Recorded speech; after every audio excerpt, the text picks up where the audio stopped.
சிவதனி அவர்களுக்கு இனிய வணக்கம். அடுத்ததாக நம்ம பார்க்கின்ற இலக்கண தலைப்பு என்ன அப்படின்னு பார்த்தீங்கன்னா, ஓரெழுத்து ஒரு மொழி. சரிங்களா? ஓரெழுத்து ஒரு மொழி. ஓரெழுத்து ஒரு மொழியை பொறுத்த வரைக்கும் கண்டிப்பாக 1 அல்லது 2 வினாக்கள் இடம்பெறும். 1 அல்லது 2 வினாக்கள் கண்டிப்பா என்ன செய்யும்? இடம்பெறும். எப்பவுமே நம்ம என்ன செய்வோம்? தலைப்பை பிரித்து சேர்ப்போம். தலைப்புக்கான பொருள் என்ன செய்வோம்? நம்ம எப்பவுமே பார்ப்போம். இப்போ ஓரெழுத்து எப்படி பிரிக்கலாம் அப்படின்னா, ஓர் கூட்டல் எழுத்து அப்படின்னு பிரிக்கலாம். ஓரெழுத்து என்பதை எப்படி பிரிக்கலாம்? ஓர் கூட்டல் எழுத்து. ஏன் பிரிச்சு எழுதுறேன்? இது கூட தெரியாமையா சார் இருப்போம் அப்படின்னு நீங்க கேட்கலாம். அது ஏன் பிரிச்சு எழுதுறேன்னு உங்களுக்கு கடைசியில் சொல்றேன். சரிங்களா? ஓர் கூட்டல் எழுத்து. இது சேரும்போது என்ன செய்யுது? ஓர் எழுத்து அப்படின்னு சேருது.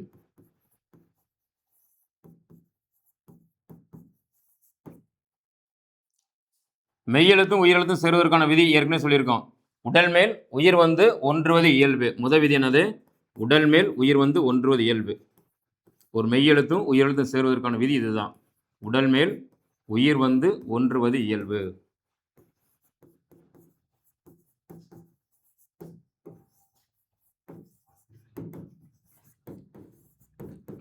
இது இலக்கண நூற்பா. உடல் மேல் உயிர் வந்து ஒன்றுவது இயல்பே. அதுதான் அது நூற்பா. இப்போ ஓர் கூட்டல் எழுத்து அப்படின்னு பிரிக்கிறோம். ஏன் ஒரு எழுத்து ஒரு கூட்டல் எழுத்து ஏன் பிரிக்கக்கூடாது அப்படின்னா, 2வது சொல்லினுடைய முதல் எழுத்து உயிரெழுத்தாக இருந்தால், 2வது சொல்லின் முதல் எழுத்து உயிரெழுத்தாக இருந்தால் எண்ணு பெயர் புணர்ச்சி. சரிங்களா? ஒரு என்பது ஓர் என மாறணும். ஒரு என்பது எப்படி மாறணும்? ஓர் என மாற வேண்டும். சரிங்களா? அப்போ ஓர் கூட்டல் எழுத்து என்பது என்னது? சரி, ஒரு எழுத்து என்ன செய்யக்கூடாது? எழுதக்கூடாது. 2வது சொல்லினுடைய முதல் எழுத்து உயிரெழுத்தாக இருந்தால் ஓர் என்று பயன்படுத்த வேண்டும். 2வது சொல்லினுடைய முதல் எழுத்து உயிர்மெய் எழுத்தாக இருந்தால் அங்க ஒரு என்று பயன்படுத்த வேண்டும். இந்த சொல்ல கவனிங்களேன். மோ என்பது உயிர்மெய் எழுத்து. அதுக்கு முன்னால ஒரு பயன்படுத்தியிருக்காங்க. அப்ப சரி. அப்ப ஒரு கூட்டல் மொழி என்பது என்னது? சரி. அப்ப இங்க ஓர் கூட்டல் எழுத்து என்பது என்னது? சரி. அப்ப ஒரு ஓர் என்பது எங்க பயன்படுத்தணும், எப்படி பயன்படுத்தணும் அப்படிங்கிறத இதுல நம்ம என்ன செஞ்சோம் பார்த்துட்டோம். அடுத்து 2வது கொடுத்திருக்கக்கூடிய தலைப்பு அப்படி பார்த்தீங்கன்னா, பகு பதம். சரிங்களா? பகு பதம். பதம் அப்படின்னாலே சொல். பதம் என்றாலும் சொல் என்றாலும் மொழி என்றாலும் கிளவி என்றாலும் ஏன் நெல்லி என்றாலும் கூட சொல்லை குறிக்கும் அப்படின்னு போன வகுப்பில் நம்ம பார்த்தோம். சரிங்களா? அப்ப பகுபதம் அதனுடைய பொருள் என்ன அப்படின்னா, சொல்லை பகு என்பது அதனுடைய பொருள். சரிங்களா? பகு எதை? பதத்தை. எதால்? உறுப்புகளால். உறுப்புகள் எத்தனை? 6. அது என்னன்னு என்ன செய்வோம் நம்ம பாடத்துல பார்ப்போம். அடுத்து பகா என்பதனுடைய பொருள் என்ன? பிரிக்க இயலாத அப்படின்னு அர்த்தம். பகுனா பிரி, பகானா பிரிக்க இயலாத என்பது பொருள். எதை? பதத்தை சொல்ல. அப்ப பிரிக்கக்கூடிய சொல்லு பிரிக்க முடியாத சொல். பிரிக்கக்கூடிய சொல் பிரிக்க இயலாத சொல் என்பதுதான் அதனுடைய பொருள். இப்ப ஓரெழுத்து ஒரு மொழி. ஈ பூ கை ஆகிய எழுத்துக்களை கவனியுங்கள். 3 எழுத்துக்கள் கொடுத்திருக்காங்க. மூன்றும் என்னது? நெடில் எழுத்துக்கள். மூன்றும் என்ன எழுத்துக்கள்? நெடில் எழுத்துக்கள். அப்ப ஈ பூ கை என்று சொல்லக்கூடிய இந்த 3 எழுத்துக்களுமே நெடில் எழுத்துக்கள். இவை ஒவ்வொன்றிற்கும் பொருள் உண்டு. இப்போ ஈ என்னும் எழுத்துக்கு என்ன உண்டு? பொருள் உண்டு. ஈ என்பது என்ன செய்யும்? பறக்கின்ற பூச்சியை பறக்கிற ஒரு சிறிய பறவை. சரிங்களா? ஈ. அடுத்து பூ என்பதை குறிக்கும் மலரை குறிக்கும். பூ என்பது ஒரு எழுத்து தான், நெடில் எழுத்து தான். ஆனால் அது என்ன பொருளை தருகிறது? மலர் என்கின்ற ஒரு பொருளை தருகின்றது. பூவை குறிக்கும். கை என்பது சினை, நம்முடைய உறுப்பு. கை அப்படின்னா உறுப்பு. சரி, இவை ஒவ்வொன்றிற்கும் பொருள் உண்டு. இவ்வாறு ஓர் எழுத்தே பொருள் தரும். ஓர் எழுத்தே பொருள் தரும் சொல்லாக அமைவதை ஓரெழுத்து ஒரு மொழி என்பர். இது ரொம்ப முக்கியம். ஓர் எழுத்தே பொருள் தரும் சொல்லாக அமைவதற்கு என்ன பேரு? ஓரெழுத்து ஒரு மொழி. ஒரு எழுத்து பொருள் தரணும். தந்தாதான் அது என்ன செய்யும்? ஓரெழுத்து ஒரு மொழியாக இருக்கும். அப்போ ஒரு எழுத்து பொருள் தரலன்னா அது ஓரெழுத்து ஒரு மொழியாக என்ன செய்யாது? ஆகாது என்பதை நாம் நினைவில் கொள்ள வேண்டும். நன்னூல் என்னும் இலக்கண நூலை எழுதிய பவனந்தி முனிவர். நன்னூல் அதனுடைய ஆசிரியர் யாருன்னு பாருங்க. பவனந்தி முனிவர். வினால் கேட்கலாம். நன்னூலினுடைய ஆசிரியர் பவனந்தி முனிவர். நன்னூல் எழுத்ததிகாரம் சொல்லதிகாரத்தை மட்டும்தான் சொல்லக்கூடிய ஒரு இலக்கண நூல். நன்றாக தெரிந்து கொள்ள வேண்டும். தமிழ் இலக்கணம் மொத்தம் 5 வகைப்படும். எழுத்து, சொல், பொருள், யாப்பு, அணி என்று சொல்லக்கூடிய 5 வகைப்படும். அதுல நன்னூல் எதை சொல்கிறது என்றால் எழுத்ததிகாரத்தையும் சொல்லதிகாரத்தையும் மட்டும்தான் சொல்லுது. சரிங்களா? பொருளை பற்றிய, யாப்பை பற்றிய, அணியை பற்றி என்ன சில நன்னூல் பேசவில்லை. அப்ப நன்னூல் என்பது என்ற 2க்கான நூல் மட்டும்தான். சரிங்களா? எழுத்து சொல்லுக்கான நூல் மட்டும்தான். ஆசிரியர் பவனந்தி முனிவர். தமிழில் 42 ஓரெழுத்து ஒரு மொழிகளை நன்னூல் சொல்கிறது. ஓரெழுத்து ஒரு மொழி மொத்தம் எத்தனை? 42 அப்படின்னு என்ன செய்யுது? நன்னூல் சொல்லுது. இவற்றில் நோ து ஆகிய 2 சொற்களை தவிர, என்ன சார் நோ து 2 எழுத்து தானா, என்ன சொல்லுன்னு கொடுத்துருக்கான் அப்படின்னா, இங்க இது ஓரெழுத்து ஒரு மொழி அப்படி எடுத்துக்கிறோம் நம்ம. சரிங்களா? அப்ப நோ என்பது ஒரு சொல்லு, து என்பது ஒரு சொல்லு, ஒரு எழுத்து தான் என்ன செய்து அது ஒரு சொல்ல தருகிறது. சரிங்களா? அப்ப நோ து ஆகிய 2 சொற்களை தவிர ஏனைய 40 சொற்களும் நெடில் எழுத்துக்களாக அமைந்தவை ஆகும். இப்ப விஷயம் நன்னூல் அது எழுத்ததிகாரம் சொல்லதிகாரத்திற்கான இலக்கணத்தை மட்டும்தான் தருகிறது. அதனுடைய ஆசிரியர் பவனந்தி முனிவர். அப்ப நன்னூல் கூறுகின்ற ஓரெழுத்து ஒரு மொழிகளுடைய எண்ணிக்கை 42. அந்த 42இல் 40 எழுத்துகள் நெடில் எழுத்துகள், 2 குறில் எழுத்துகள். அது எது அப்படின்னா நோ து என்று சொல்லக்கூடிய 2 குறில் எழுத்துகள். இப்போ 42 ஓரெழுத்து ஒரு மொழிகளும் அதனுடைய பொருளோட என்ன செய்யறாங்க கொடுத்துருக்காங்க. இதுல இருந்து 2 வினாக்கள் என்ன செய்யும்? கண்டிப்பாக இடம்பெறும். சரிங்களா? அப்ப உயிரெழுத்துக்கள் வந்து பாத்தீங்க அப்படின்னா 7 நெடில் எழுத்துக்களுமே ஓரெழுத்து ஒரு மொழி தான். உயிரெழுத்துக்கள்ல 7 நெடில் எழுத்துக்கள் என்னதுதான்? ஓரெழுத்து ஒரு மொழிகள் அப்படின்னு தொல்காப்பியம் சொல்லுது. தொல்காப்பியர் என்ன சொல்றாருன்னா, உயிரெழுத்துக்கள் 12ல உயிர் 7 நெடில் எழுத்து என்ன செய்யும்? ஓரெழுத்து ஒரு மொழியாக வரும் அப்படின்னு என்ன சொல்றாரு? தொல்காப்பியர் சொல்றாரு. இப்ப ஔவி என்பதற்கு கூட இந்த உரை எழுதக்கூடிய உரையாசிரியர் என்ன சொல்றாங்கன்னா, வௌவி என்று தான் என்ன செய்யாது பொருள் தரும் அப்படின்னு என்ன செய்றாங்க சொல்றாங்க. அப்ப தொல்காப்பியர் 7 உயிர் நெடில் எழுத்துக்கள் என்ன செய்றாரு? ஓரெழுத்து ஒரு மொழியாக சொல்கிறார். நன்னூலார் அவற்றோடு சேர்த்து என்ன செய்றாரு?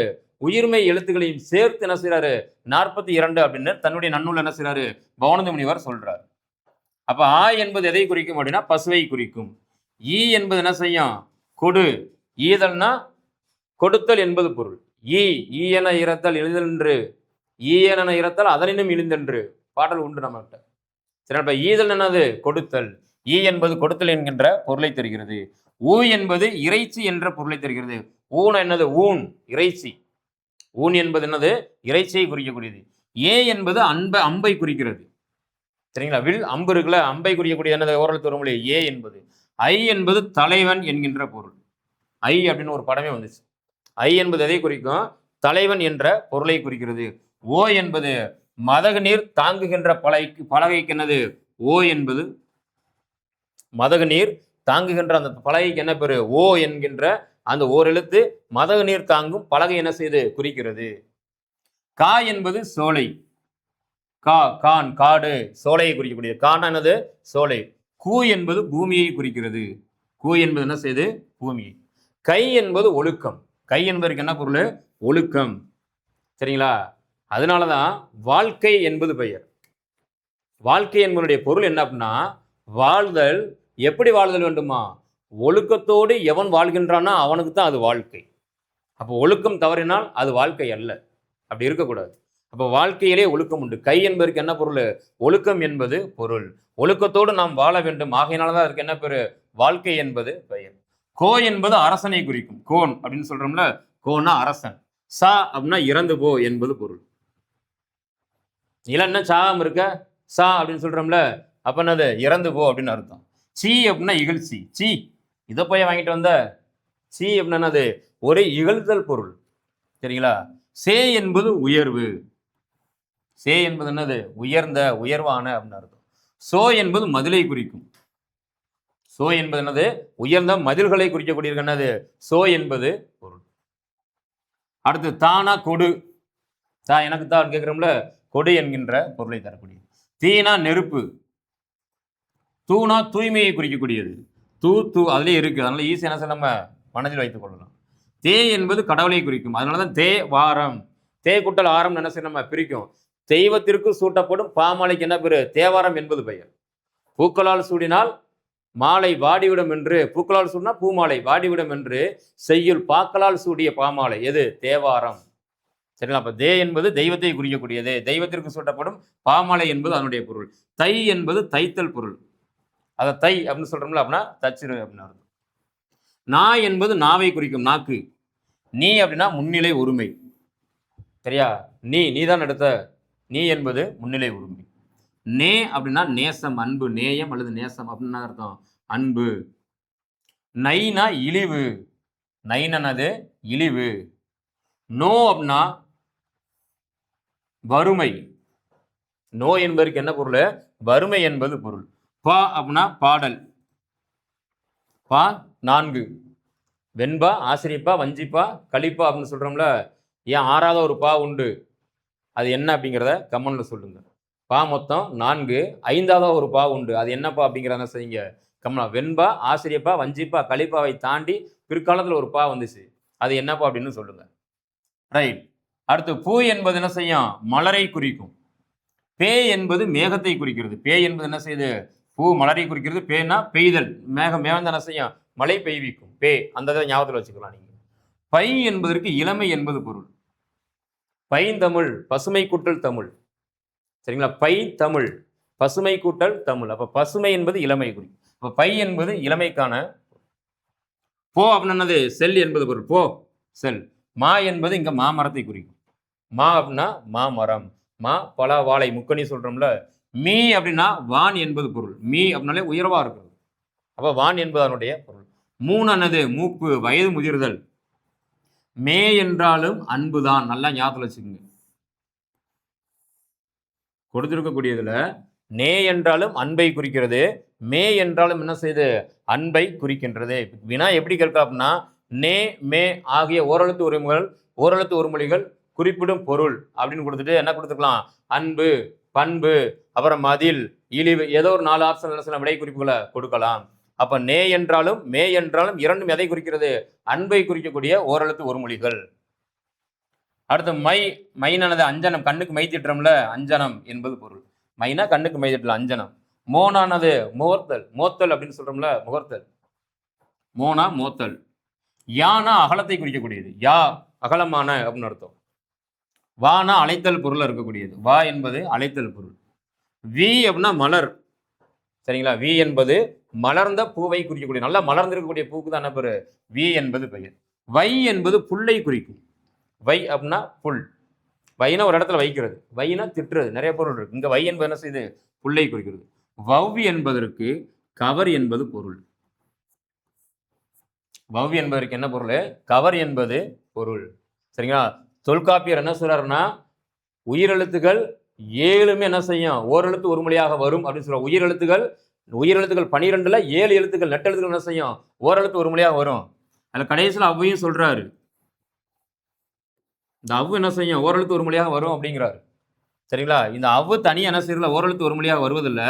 ஆனா வவ்வாக என்ன செய்யும்? ஓரெழுத்து ஒரு மொழியாக வரும் அப்படின்னு பிற்கால உரையாசிரியர்கள் என்ன செய்றாங்க? சொல்றாங்க. இலக்கண நூலார். அப்ப வவ் என்பதனுடைய பொருள் என்ன அப்படின்னா கவர். வவ் என்பதனுடைய பொருள் என்னது? கவர். கவர்ந்துதல், கவர்தல் என்பது அதனுடைய பொருள். நோய் என்பதனுடைய பொருள் என்ன? நோய், நொந்துதல். மனிதன் என்ன செய்ய? அப்படியே நொந்து போக செய்யறதுனால அதுக்கு என்ன பேரு? நோய் என்பது பெயர். மனிதனை நொந்து போக செய்வதனால் அதற்கு என்ன பேரு? நோய் என்பது பெயர். து அப்படின்னா உன் என்பது பொருள். இது நல்லா ஞாபகத்தில் வச்சுங்க. ஏன்னா 42 ஓரெழுத்து ஒரு மொழிகள்ல இந்த 2 மட்டும்தான் குறில் எழுத்துக்களை கொண்ட ஓரெழுத்து ஒரு மொழிகள்.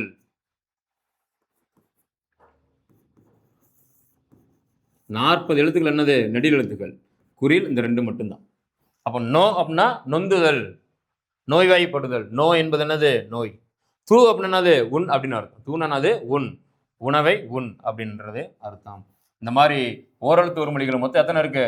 42 எழுத்துக்கள் உண்டு.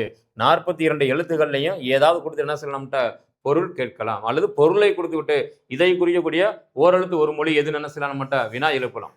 சரிங்களா? ஒன்று ஓரெழுத்து ஒரு மொழியுடைய எண்ணிக்கையை வைத்து வினா கேட்கலாம், அல்லது ஓரெழுத்து ஒரு மொழியை கொடுத்து அதனுடைய பொருள் கேட்கலாம், அல்லது பொருளை கொடுத்து ஓரெழுத்து ஒரு மொழி எது என்று என்ன செய்யலாம் கேட்கலாம். இந்த வகையில் மட்டும்தான் என்ன செய்ய முடியும்? ஓரெழுத்து ஒரு மொழியை கேட்க முடியும். சரிங்களா? அப்புறம் அது எந்த நூல்ல இருக்கு அப்படின்னு என்ன செய்யலாம்? நன்னூல் ஆசிரியர் யாரு? பவுனிதி முனிவர். இப்போ தொல்காப்பியர் எத்தனை ஓரெழுத்து ஒரு மொழிகளை சொல்றார் உயிரெழுத்துக்கள் அப்படின்றத கூட என்ன செய்யலாம்? வினாவாக நம்மிடம் எழுப்பலாம். ரைட். இப்போ இவ்வளவுக்கு நம்ம என்ன செஞ்சிட்டோம்? பதில் சொல்லிட்டோம். அடுத்த தலைப்பு என்ன பார்க்க போறோம் அப்படின்னா, பகுபதம். பதம் என்பதற்கு சொல் என்பது பொருள். அந்த சொல்லை பகுப்பதனால அதற்கு என்ன பொருள்? பகுக்கக்கூடிய அந்த சொல்லுக்கு பகுபதம் என்பது. இப்போ வேலன் படித்தான் 2 சொல்ல கொடுத்துருக்காங்க. வேலன் படித்தான். இப்ப வேலனை எப்படி பிரிக்கலாம்? வேல் குட்டல் அன், வேலை வைத்திருப்பவன் அப்படின்னு அர்த்தம். வேலை உடையவன் என்பது பொருள். தமிழ் கடவுள் முருகப்பெருமானை குறிக்கக்கூடிய ஒரு சொல். ரைட். அப்ப படித்தான், வேலன் என்பது பெயர் சொல். படித்தான் என்பது வினைச்சொல், வினைமுற்று சொல். உயர்தனே ஆண்பால் வினைமுற்று சொல். அப்ப படித்தான் என்னும் சொல் எப்படி பிரிக்கலாம்? படி மீதி என்ன இருக்கு? இத்து தான பிரிச்சோம்னா இத்து கூட்டல் ஆண் அப்படின்னு பிரிப்போம். தான் என்னும் சொல்லை பிரித்தால் இத்து கூட்டல் ஆண் கிடைக்கும். சரிங்களா? அப்ப படி என்பது பகுதி, இத்து சந்தி, இத்து இறந்தால் இடைநிலை, ஆண் என்பது என்னது? ஆண்பால் வினைமுற்று விகுதி, ஒருமை. ஆண்பால் ஒருமை வினைமுற்று விகுதி. இவ்வாறு சிறு சிறு உறுப்புகளாக பிரிக்கும் வகையில் அமையும் சொற்களை பகுபதங்கள் என்பர். சரிங்களா? ஒரு சொல்லை சின்ன சின்ன உறுப்புகளாக பிரிக்க முடியும் அப்படின்னா அந்த சொல்லுக்கு என்ன பேரும்? பகுபதம் என்பது பெயர். பிரிக்கப்படும் அந்த உறுப்புகளுக்கு என்ன பேரு? பகுபத உறுப்புகள் என்பது பெயர். பகுபத உறுப்புகள் மொத்தம் 6. நல்லா நினைவில் கொள்ளுங்க. பிரிக்கக்கூடிய சொல்லுக்கு பகுபதம் என்பது பெயரு. அந்த பகுபத உறுப்புகள், அந்த உறுப்புகள் எத்தனைன்னா அது 6. சரிங்களா? இப்ப அந்த பகுபதம் முதல் நம்ம பார்க்க போறது வந்து பெயர் பகுபதம். முதல் நம்ம பார்க்க போற பகுபதம் என்னது? பெயர் பகுபதம். பகுபதமாக அமையும் பெயர் சொல் பெயர் பகுபதம் ஆகும். எல்லா சொல்லையுமே பிரிக்க முடியுமானா முடியாது. சரிங்களா? எந்த சொல்லலாம் பிரிக்க முடியுதோ, இப்ப பெயர் சொல்லா இருந்தா அது பெயர் பகுபதம். அப்ப வினை சொல்லா இருந்தா அது வினை பகுபதம், அவ்வளவுதான். இடை சொல்லா இருந்தா இடை பகுபதம், உரி சொல்லா இருந்தா உரி பகுபதம். அப்போ ஒரு பெயர் சொல்ல பிரிக்க முடிந்தால்தான் அது என்னது? பெயர் பகுபதம். உதாரணத்துக்கு கவனிங்க, பகுபதமாக அமையும் பெயர் சொல் பெயர் பகுபதம் ஆகும். அவ்வளவுதான். இதனை பொருள், இடம், காலம், சினை, பண்பு, தொழில் என 6 வகைப்படுத்துவர். என பெயர் 6: பொருட்பெயர், இடப்பெயர், காலப்பெயர், சினைப்பெயர், குணம் அல்லது பண்பு பெயர், தொழிற்பெயர்.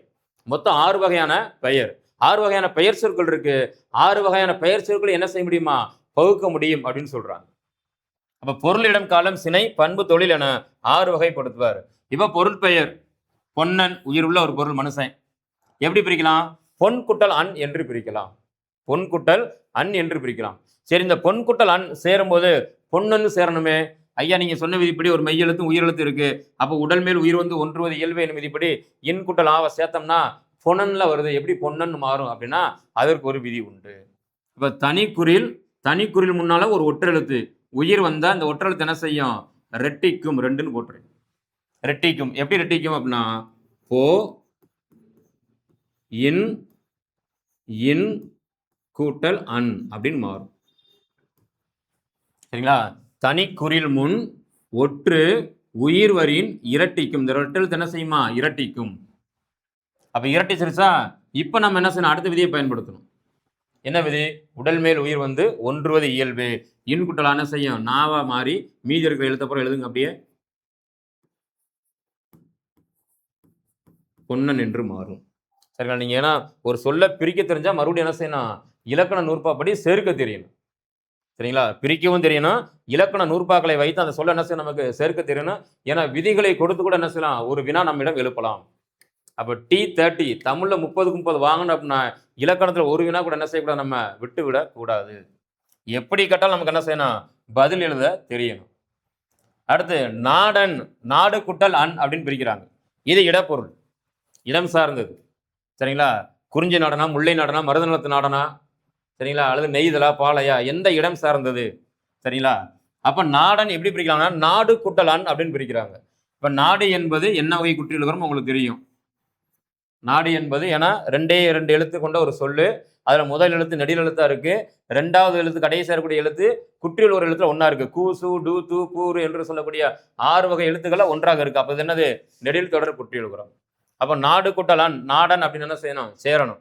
அப்ப நாடு குட்டலான் நாடன் சேரணும் அப்படின்னா நமக்கு என்ன தெரியணும்? இலக்கண விதி தெரியணும். இப்ப பொன்னன் அழிச்சிடலாம்.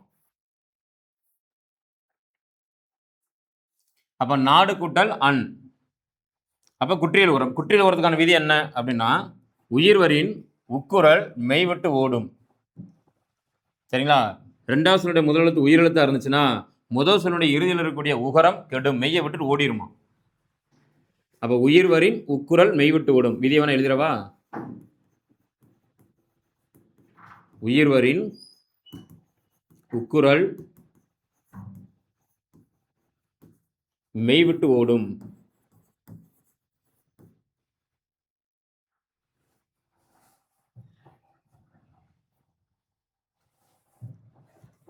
உயிர்வரின் உக்குரல் மெய்விட்டு ஓடும்.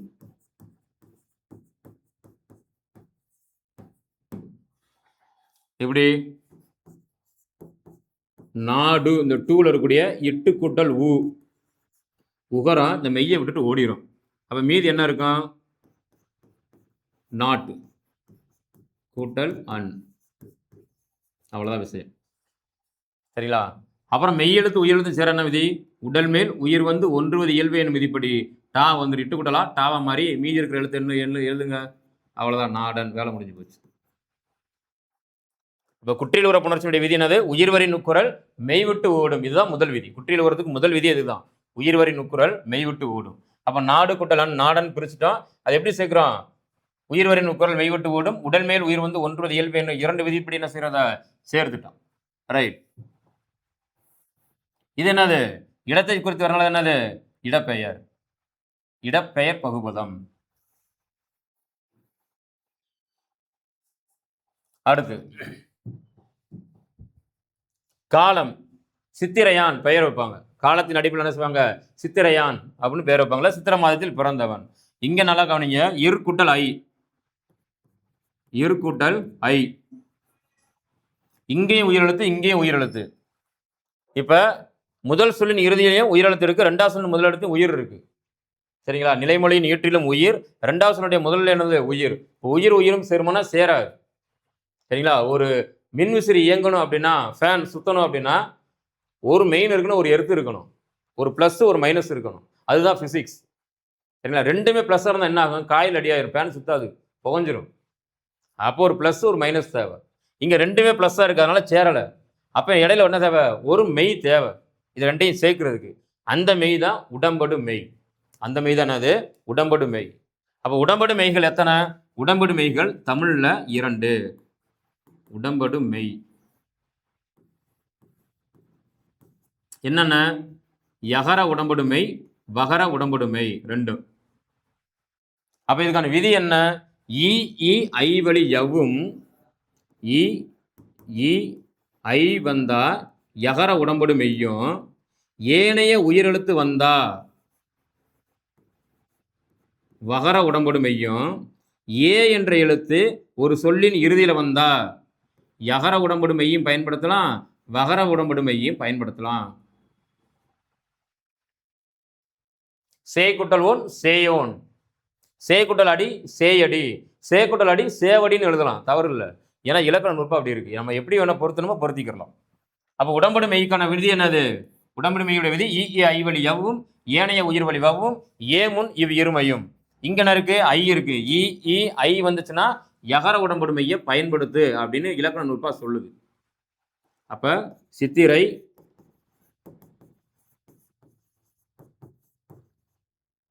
ஈ குட்டல் ஆண். அடுத்து உடல் மேல் உயிர் வந்து ஒன்று இயல்பு. ஈ குட்டலானது யாவா மாதிரி சித்திரையான் என்று புணரும். சரிங்களா? இது என்னது? என்னது? காலம் சார்ந்த பெயர் பகுபதம். காலம் சார்ந்த பெயர் பகுபதம். அதே மாதிரி சினை, சினை பெயர் பகுபதம். கண்ணன், இப்போ நான் பாடம் நடத்தக்கூடிய என்னுடைய பெயர் என்னது? கண்ணன். சினை பெயர் பகுபதம் வரும்போது என்ன செய்ய ஞாபகத்தில் நினைவில் கொள்ளுங்கள். கண்ணன். கண்ணனை எப்படி பிரிக்கலாம்? கண் குட்டல் அன் அப்படின்னு பிரிக்கலாம். கண்ணன் எப்படி பிரிக்கலாம்? கண் குட்டல் அண்ணன் என்ன செய்யலாம்? நம்ம பிரிக்கலாம்.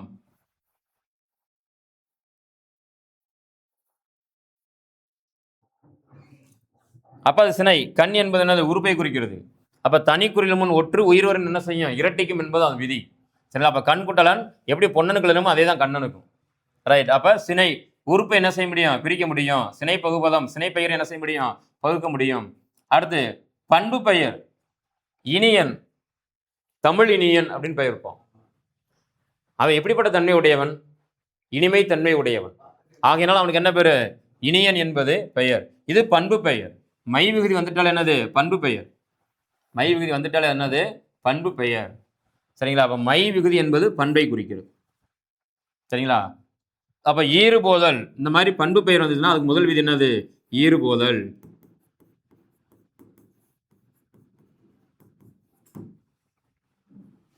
ஈறுபோதல் விதிப்படி என்ன செய்யும்? மை கெடும். ஈறுபோதல் விதிப்படி மை கெட்டது.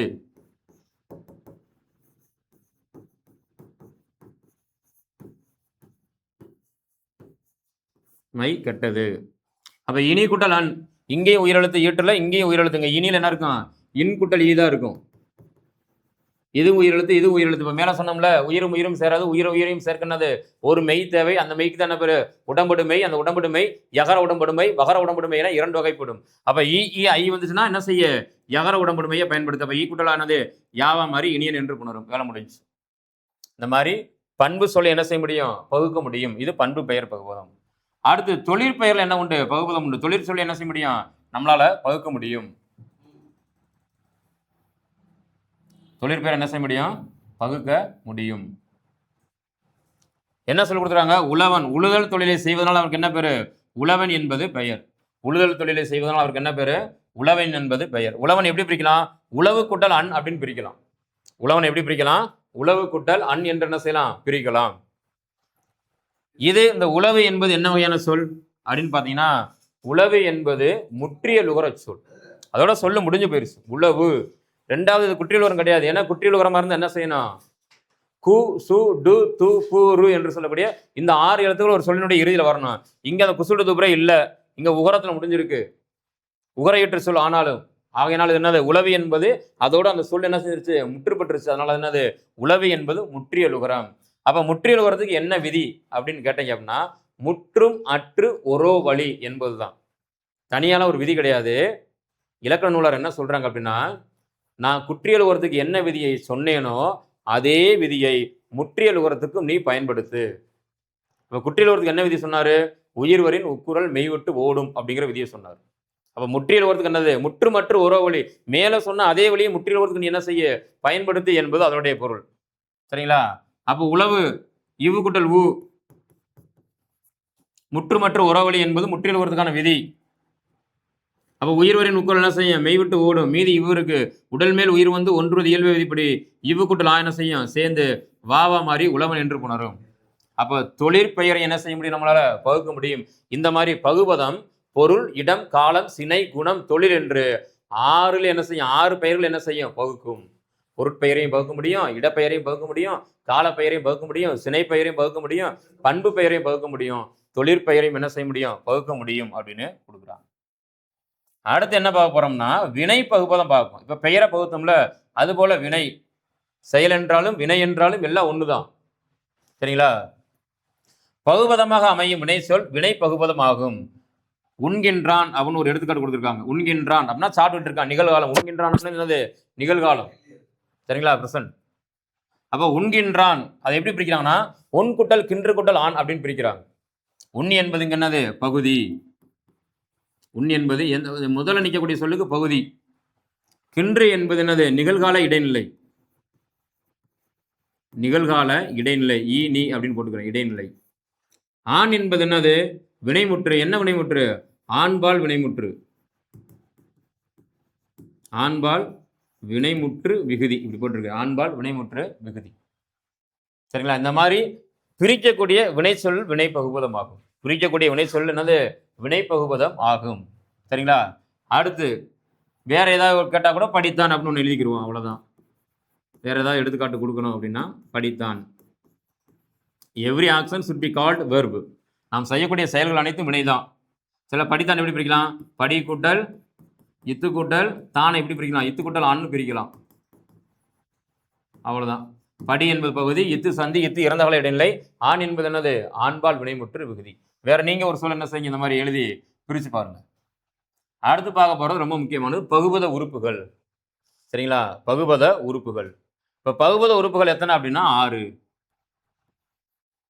பகுபத உறுப்புகள் எத்தனைன்னா 6. அப்ப பகுபத உறுப்புகள் 6 வகைப்படும். அவை என்னென்ன அப்படின்னா, 1 பகுதி, விகுதி, இடைநிலை, சந்தி, சாரியை, விகாரம் என்று சொல்லக்கூடிய இந்த 6 என்னது? பகுபத உறுப்புகள். விகாரம் என்று சொல்லக்கூடிய இந்த 6 என்னது? பகுபத உறுப்புகள். பகுபதத்தின் முதலில் அமைந்து முதன்மையான பொருளை தருவது பகுதியாகும். ஒரு சொல்லை பிரிக்கின்ற பொழுது பிரித்து அந்த சொல்லினுடைய முதலில் அமைந்து பிரித்து அந்த சொல்லினுடைய முதலில் நின்று பொருளை தருவது அதுக்கு என்ன பேரு? பகுதி. சரிங்களா? அதுக்கு என்ன பேரு? பகுதி. அந்த சொல் என்ன சொல் என்று பகுத்து சொல்லுவதெல்லாம் அதுக்கு பகுதி என்பது பெயர். அப்ப பகுபதத்தின் முதலில் அமைந்து முதன்மையான பொருளை தருவது பகுதியாகும்.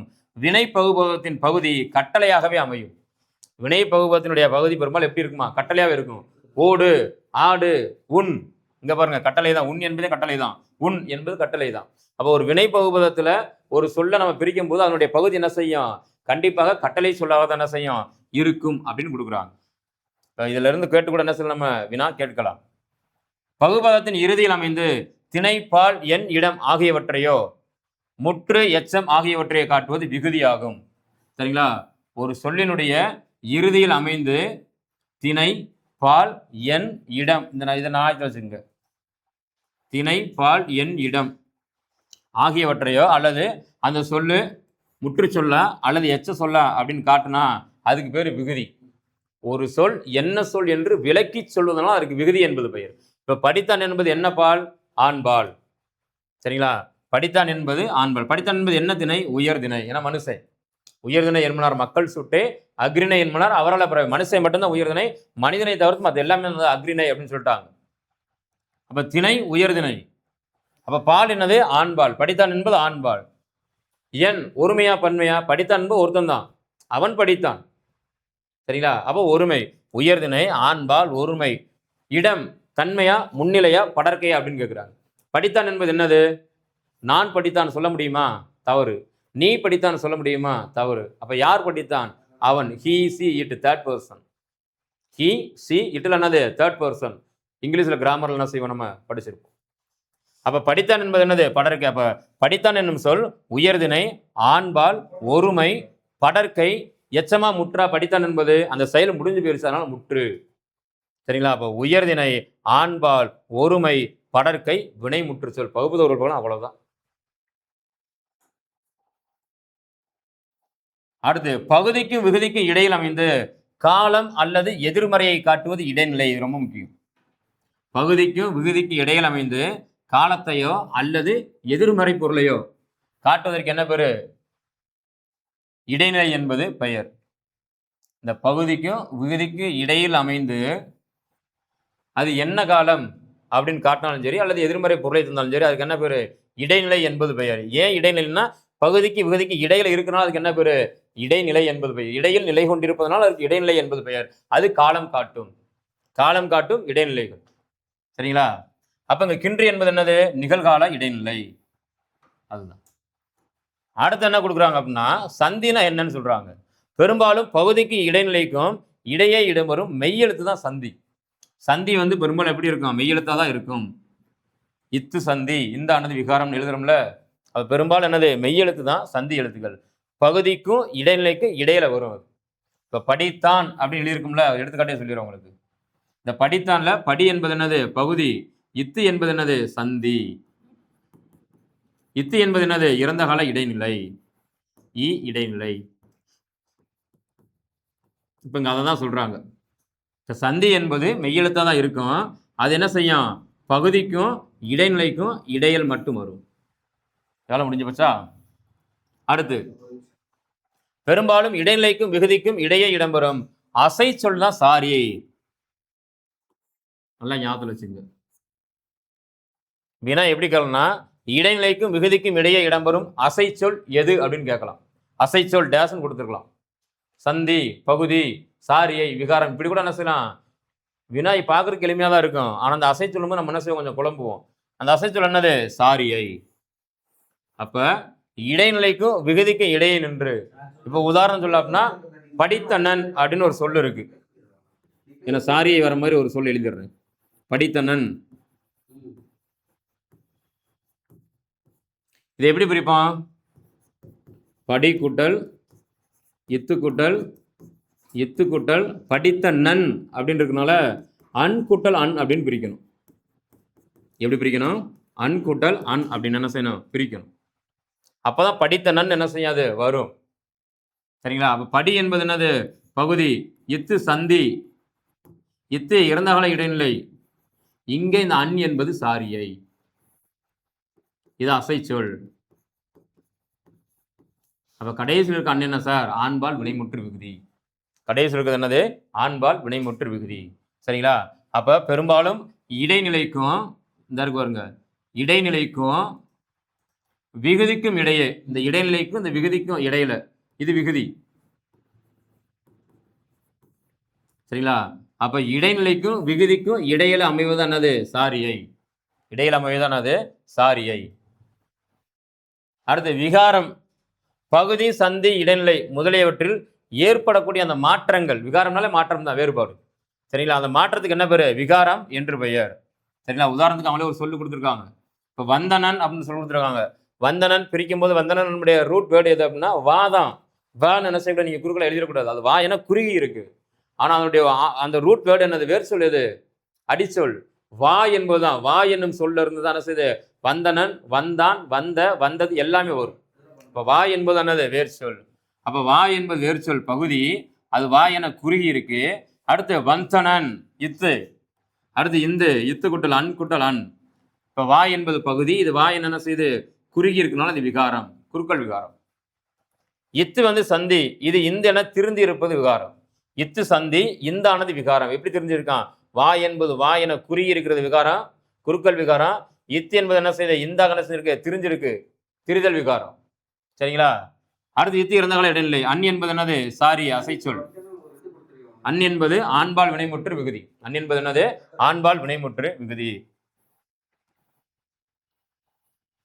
ரைட். அப்ப பகுபதம் என்ன சொல்லிட்டோம், நம்ம பார்த்துட்டோம். பெயர் பகுபதம். பெயர் என்ன செய்யுது? 6. சரிங்களா? பொருள், இடம், காலம், சினை, குணம், தொழில் என்று சொல்லக்கூடிய இந்த 6ஐயும் நம்மளால என்ன செய்ய முடியும்? பிரிக்க முடியும். அது என்னது? பெயர் பகுபதம். அதே மாதிரி வினை சொற்கள்.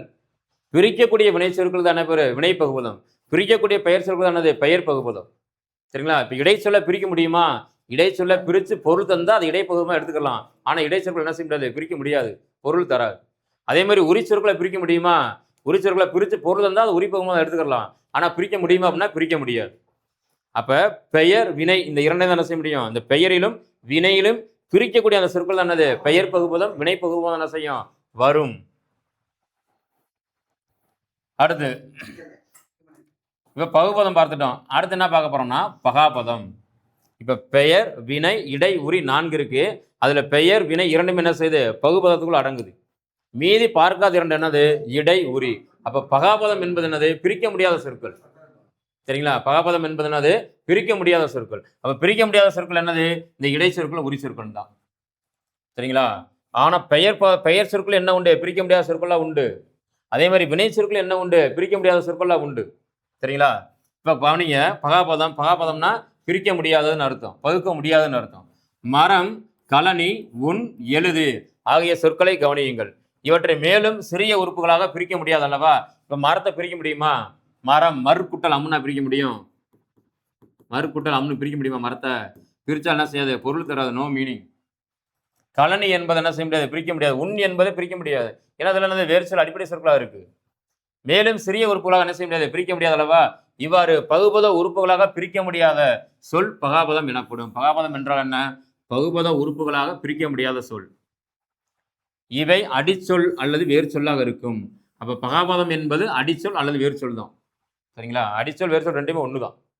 அப்ப அடிச்சொல் என்ன செய்ய முடியாது? பிரிக்க முடியாது. ஓடு, ஆடு, பாடு, நட, எழுது, கான், பார் இதையெல்லாம் என்ன செய்ய முடியாது? மேலும் பிரிக்க முடியாது. ஏன்னா இது எல்லாமே என்னது? Root word. இதுதான் வேறு சொல். இதுல இருந்தா மற்ற சொற்கள் என்ன செய்யும்? உருவாகி போகும். அப்ப வேறு சொல் என்ன செய்ய முடியாது? பிரிக்க முடியாது. ஆகையினால் வேறு சொல் எல்லாமே பகாபதம் தான். வேறு சொல் எல்லாமே பகாபதம். இப்ப பெயர், வினை, இடை, உரி ஆகிய 4 வகை சொற்களிலும் என்ன உண்டு? பகாபதங்கள் உண்டு. சரிங்களா? பெயர் பகாபதம், வினை பகாபதம், இடை பகாபதம், உரி பகாபதம். சரிங்களா? வினாவாக கேட்கலாம். சரிங்களா? பெயர், வினை, இடை, உரி ஆகிய 4 வகை சொற்களிலும் என்ன உண்டு? பகாபதங்கள் உண்டு. ஆனா பகுபதம் பெயர், வினையில் மட்டும்தான் உண்டு. நல்லா ஞாபகம் வச்சு. பகுபதம் பெயர், வினையில் மட்டும்தான் உண்டு. பகாபதம் பெயர், வினை, இடை, உரி என 4லுமே உண்டு. இது வினாவா என்ன செய்யும்? வரலாம். அப்ப பகாபதம் 4மே உண்டு.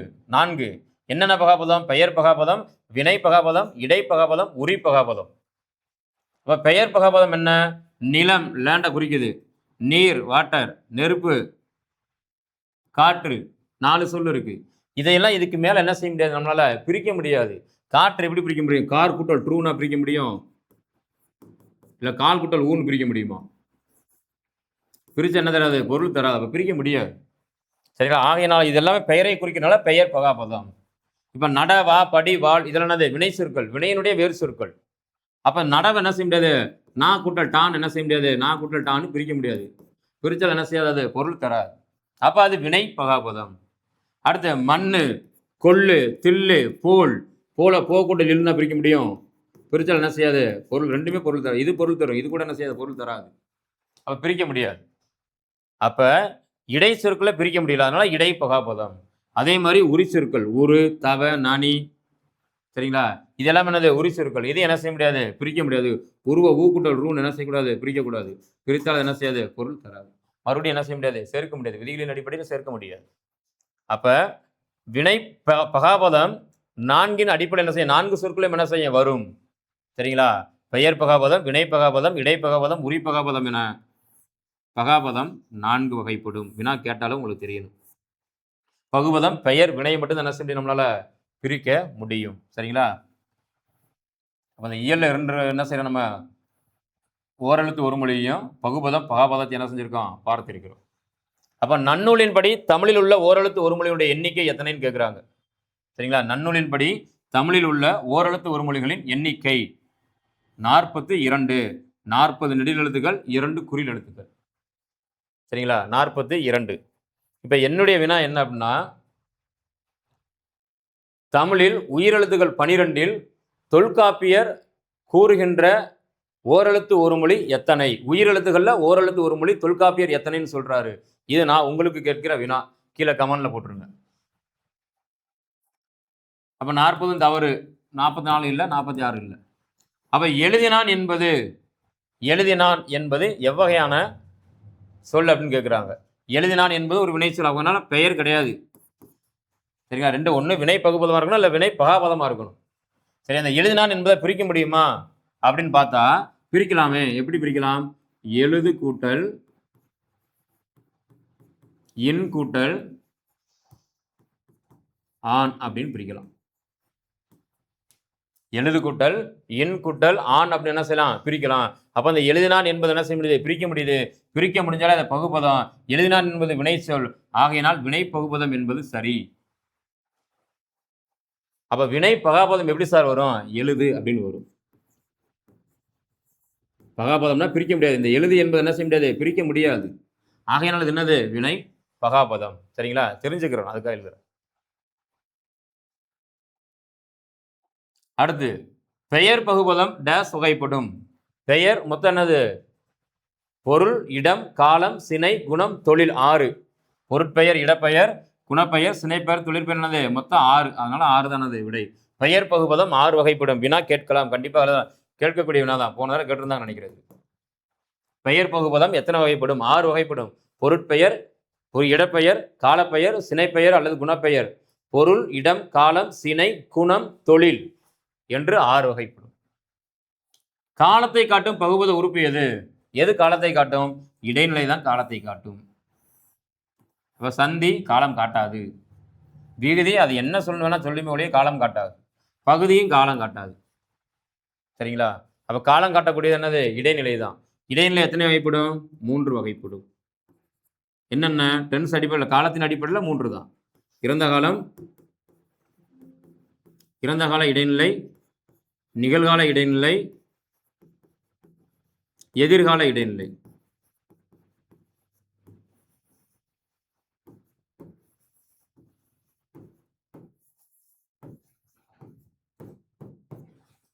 இறந்த காலம் என்னது, இத்து எட்டு இரு இன்னு, இத்து எட்டு இரு இன்னு.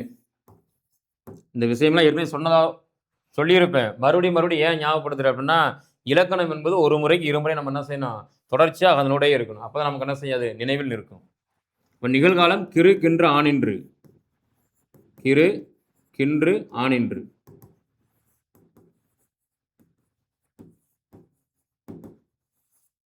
அடுத்து எதிர்கால இடைநிலைகள் இப்பு இவ்வு. அப்ப இடைநிலைகள் மொத்தம் எத்தனை, 9.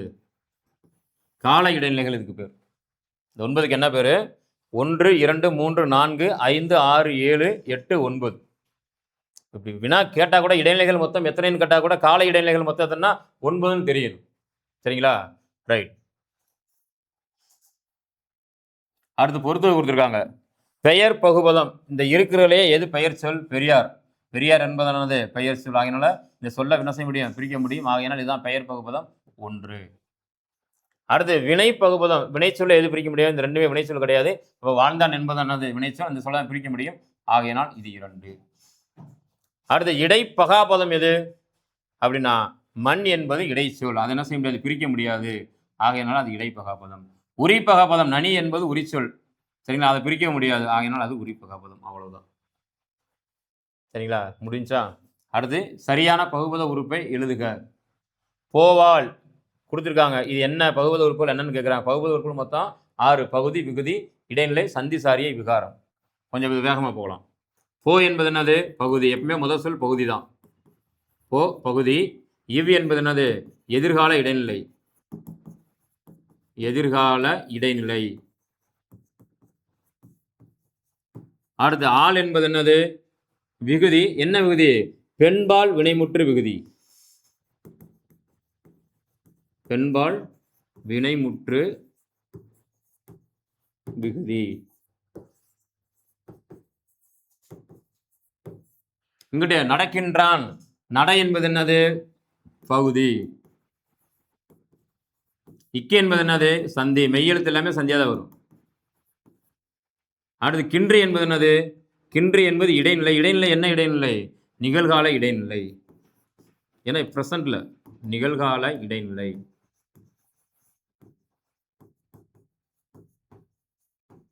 அடுத்து ஆண் என்பது என்னது? வினைமுற்று. என்ன வினைமுற்று? ஆண்பால் வினைமுற்று விகுதி.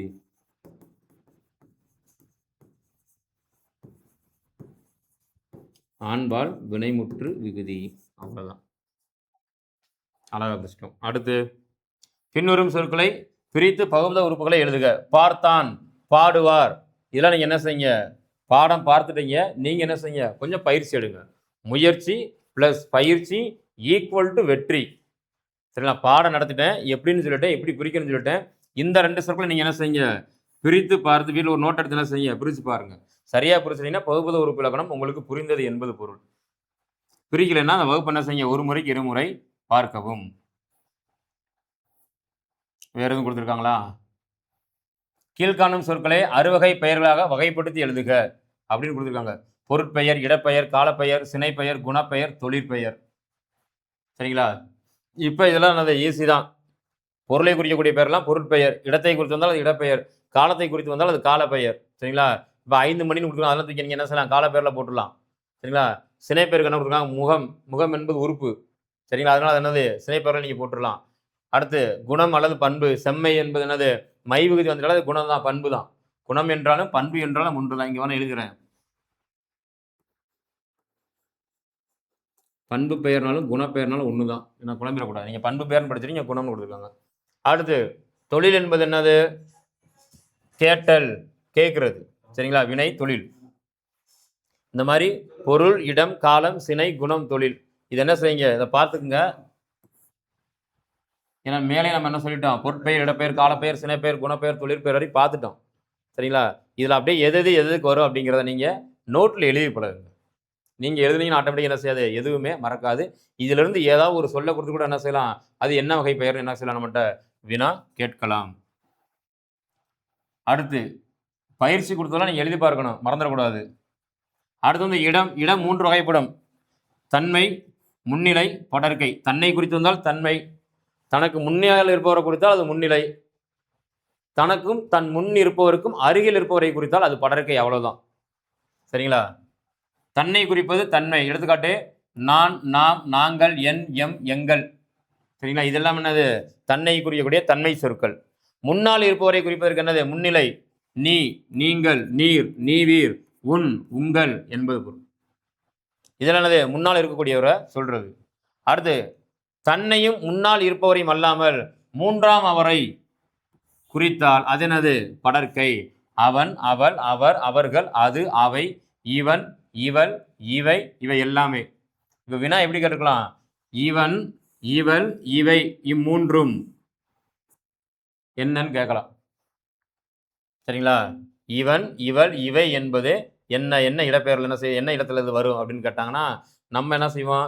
இவன் அப்படின்னு கையை இப்படி வைப்போம். அப்போ முன்னிலையாக தான் இருக்குமா அப்படின்னு என்ன செய்யக்கூடாது? முன்னிலைன்னு போட்டக்கூடாது. சரிங்களா? படர்க்கை. அவன், அவள், அவர், அவர்கள், அது, அவை. இந்த ஆ வர்றது கூட நமக்கு தெரியும் படற்கை. ஆனா ஈல பாருங்க, இவன், இவள், இவை, இது என்னதுதான் படற்கை தான். நீ வேற முன்னிலைன்னு போட்டுறக்கூடாது. அடுத்து சரியான சொல்லை கொண்டு நிரப்புக. இதெல்லாம் கொடுத்தா நீங்க எழுதிடுவீங்க. இப்போ கொடுத்துட்டாங்க, இதுக்கு சரியான சொல்ல என்ன செய்யணும், கண்டுபிடிக்கணும். எப்படி கேட்போம்? என் பெயர் என்னன்னு கேட்க மாட்டான். அப்ப உன் பெயர் என்ன முன்னிலையில் தான் கேட்போம். உன் பெயர் என்ன? 7ஆம் வகுப்பு மாணவர்கள் யாரு? அவர்கள், படற்கை. அடுத்து எப்படி ஓடும்? ஏதாவது சேருமா? எது எப்படி ஓடும்? அது எப்படி ஓடும்? அது அது எப்படி ஓடும் அப்படின்னு கேட்குறோம்ல, அது எப்படி ஓடும். அடுத்து என்ன செய்து கொண்டிருக்கிறாய்? கொண்டிருக்கிறாய் முன்னால் இருக்கிறான் சொல்லுவான். நீ என்ன செய்து கொண்டிருக்கிறாய்? அடுத்து வந்து கொண்டிருக்கிறார்கள். யார் வந்து கொண்டிருக்கிறார்கள்? அவர்கள் வந்து கொண்டிருக்கிறார்கள். வேற எது இருக்கா? இல்ல. ரைட். அவர்கள் வந்து கொண்டிருக்கிறார்கள்.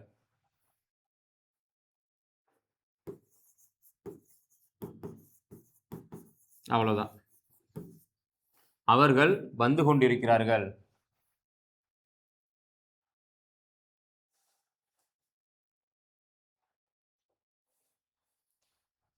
அடுத்து பின்வரும் தொடர்களில் மூவிட பெயர்களை அடிக்கோடிடுக, அவற்றை வகைப்படுத்துக. மூவிட பெயர்களை என்ன செய்யணுமா? அடிக்கோடிடணுமா? அது என்ன அப்படிங்கிறத வகைப்படுத்தணுமா? எங்கள் வீட்டு நாய்க்குட்டி ஓடியது.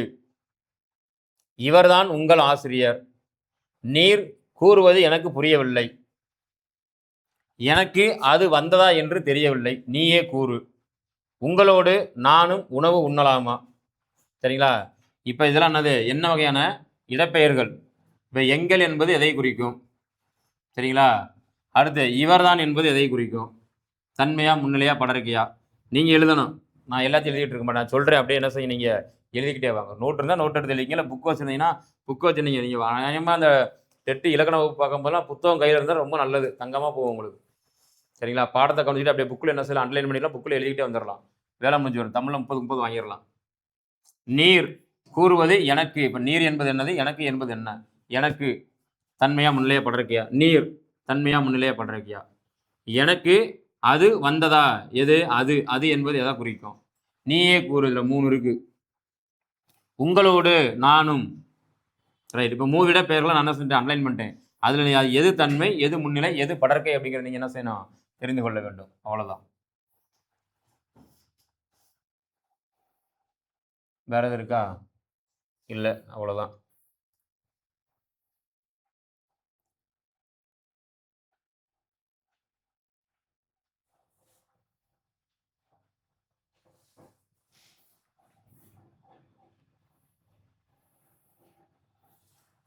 ரைட்.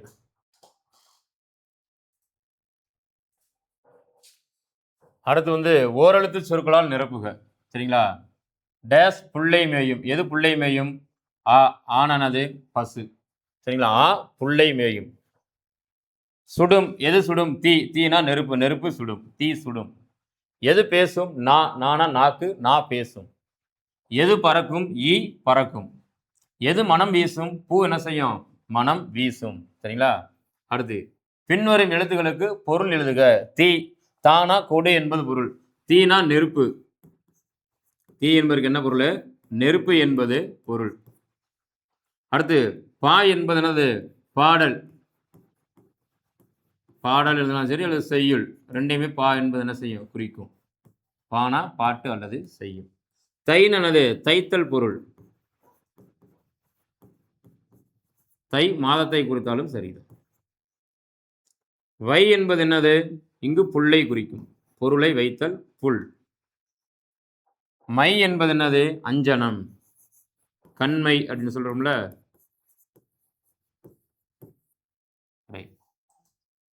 அடுத்து பின்வரும் சொற்களை இரு பொருள் தருமாறு தொடரில் அமைத்து எழுதுக. சரிங்களா? இதை நான் சொல்லி எழுதிட்டே இருந்தால் உங்களுக்கு என்ன செய்யும், நேரம் போகும். அதனால முன்னவே எழுதி வச்சுட்டேன். சொல்கிறேன், எக்ஸ்பிளைன் மட்டும் பண்ணுறேன், விளக்கம் மட்டும் என்ன செய்கிறேன் உங்களுக்கு கொடுக்குறேன். ஏன்னா நிறைய பேர் நெட்டு காலி ஆயிரும் என்ன செய்றீங்க, வருத்தப்படுவீங்க. ஆகையினால 6 விளக்கு, படி, சொல், கல், மாலை, இடி, இந்த மாதிரி 2 பொருள் தரக்கூடிய சொல்ல கொடுத்துருக்காங்க. நம்ம ஒரு தொடர் அமைத்து எழுதணும். இப்போ விளக்கு முதல்ல 6 கொடுத்துட்டாங்க. 6 என்பது ஈ 6 கால்களை உடையது. ஈக்கு எத்தனை கால்? 6 கால். சரிங்களா? ஈ 6 கால்களை உடையது. திடீர்னு இப்படி கூட ஒரு வினாக்கள் கேட்கலாம். சொல்ல முடியாது. சரிங்களா? ஈ எத்தனை கால்களை உடையதுன்னு கேட்டாலும் கேட்கலாம். ஈ டேஸ் கால்களை உடையது. 6, 7, 8, 9 இங்க புத்தகத்துல இருக்கு. ஈ 6 கால்களை உடையது. தஞ்சாவூரில் காவிரி ஆறு பாய்கிறது. இங்க ஆறு என்பது என்ன செய்யும்? நதியை குறிக்கிறது. இங்க ஆறு என்பது என்ன செய்யுது? எண்ணெய் குறிக்கிறது. சரிங்களா? 2 பொருள் தரக்கூடிய ஒரே சொல். அடுத்து விளக்கு.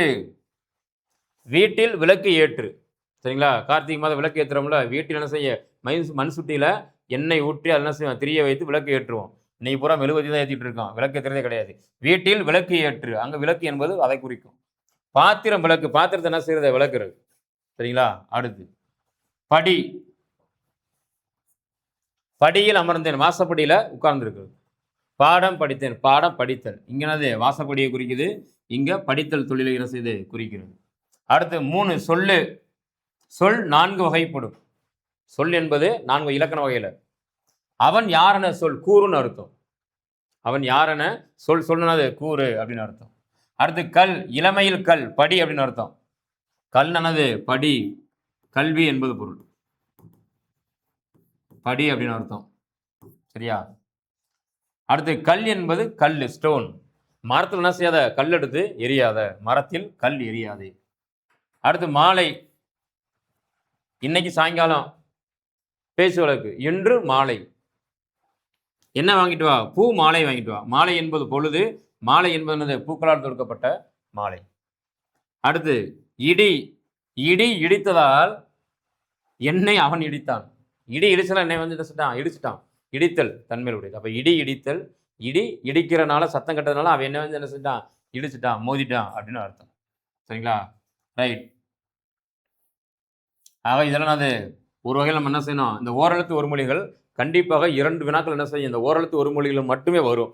ஆகையினால காணொலி பாருங்க. என்ன கேள்விக்கு விடை கற்றுக்குன்னு பாருங்க. அழகா என்ன செய்யுங்க? ஓரெழுத்து ஒரு மொழி, பகுபதம், பகாபதம், பின்னால் இருக்கக்கூடிய பயிற்சிகள். இதை ஓரளவுக்கு நீங்க என்ன செய்யலாம்? ஒர்க் அவுட் பண்ணி பார்த்தாலே போதும். பயிற்சி எடுத்தாலே போதும். குறைந்தது ஒரு 5 வினாக்கள் இந்த காணொலியின் வாயிலாக வருவதற்கு வாய்ப்புகள் மிக மிக அதிகம். நன்றி. அடுத்து இயல் 3 நம்ம என்ன செய்வோம்? பார்ப்போம்.